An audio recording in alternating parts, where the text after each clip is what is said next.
Hello,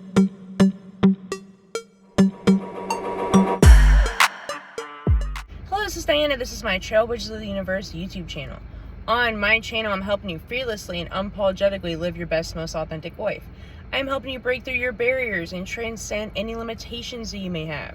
If that sounds good to you, make sure to hit those like and subscribe buttons.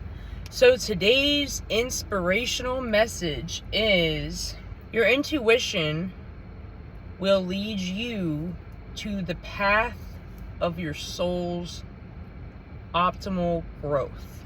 Now, that statement might seem pretty obvious to some. Sometimes we look back at situations in our lives where we did follow our intuition, like this is what I'm supposed to be doing, or even if you didn't really understand why, maybe you felt a nudge, an intuitive nudge to like jump on something, or a decision that maybe seemed impulsive at the time, but it was like your intuition was trying to push to do that. And then what happens?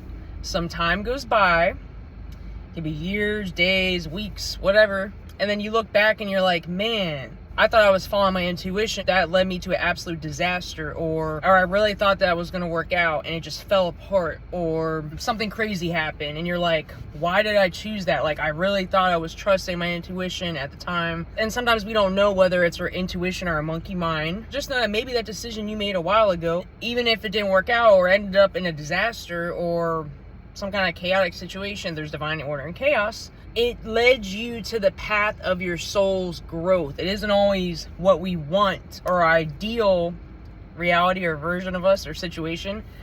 Often our intuition, that inner guidance, is leading you to a situation that's going to help you evolve more spiritually, or just going to help you evolve more in all areas of your life. And that could include hard lessons, that could include heartbreak, undesirable circumstances, because maybe that's what you needed for your soul's growth. We definitely don't say at the time because we thought we were following intuition, and then later on, maybe that didn't work out and we're crushed and we're mad and we're like, man, I'm not trusting myself again, or I should have done that instead. But at the time that you made that decision, who's to say that wasn't your intuition? And you're like, oh, it's my monkey mind. How do you know that wasn't the best thing for your soul's growth? Maybe you had to go through that tough experience so that you could learn this lesson. Remember, we're also on earth to learn karmic lessons. And those karmic lessons can often be with the people that are closest to us, that we love the most, that we have the most like challenging relationships with, on whether it's family, friends, relationships. So have the outlook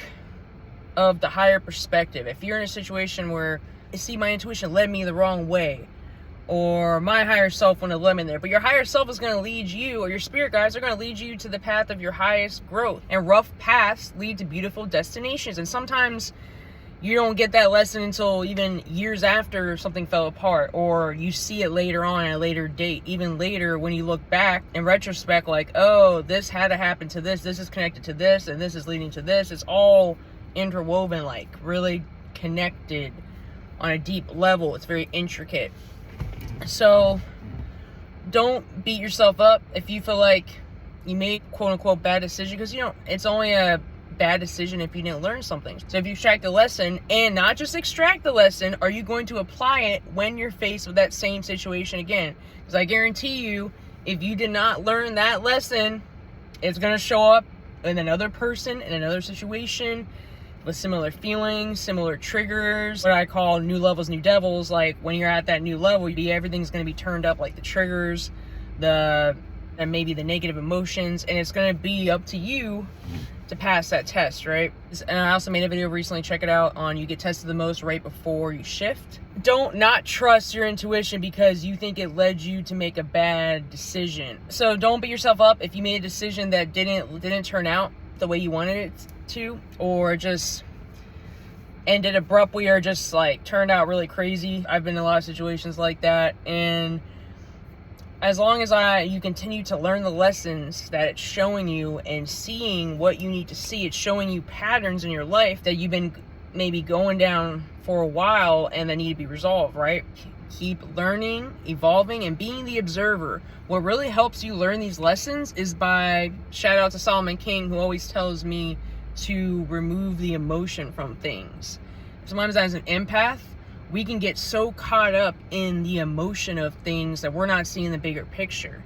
We're not observing it from the higher perspective. We're not seeing how this is helping you. We're not seeing how this is showing you what your pattern is, the toxic pattern that you need to work on, or that you've been banging your head against the wall of. Or it's also like shadow work, like what do you need to work on within yourself that's going to take you to the next level. It's moving past fear, past trauma, past heartbreak, disappointment. As you move through these difficult emotions and experiences, that's when you grow the most. When your calling is higher, your path is often rougher, right? If you're in a stage where everything's falling apart, or maybe something didn't work out the way you thought it was going to, just, what's this trying to show me? And I can't change what I did in the past. I can't change the decision I made that with the state of consciousness that I was in at the time, but I can make a different choice in the present moment. If I can observe more and remove some of the negative attachments and emotions, and maybe even negative expectations because something went this way before, you become more free, become more present, you become more detached from the outcome. And when you do that, you'll feel lighter, and you are going to be more aligned with your highest self and your optimal timeline. No one said it was going to be easy, but it will be worth it in the end. If you like this content, hit those like and subscribe buttons. I also have a Facebook group, Instagram, TikTok, and 2 podcasts. The links are in this video description. I also offer coaching if you need intuitive guidance to motivate and support you on your spiritual healing and or self-improvement journey. My contact information is in this video description. Have a good day. Namaste.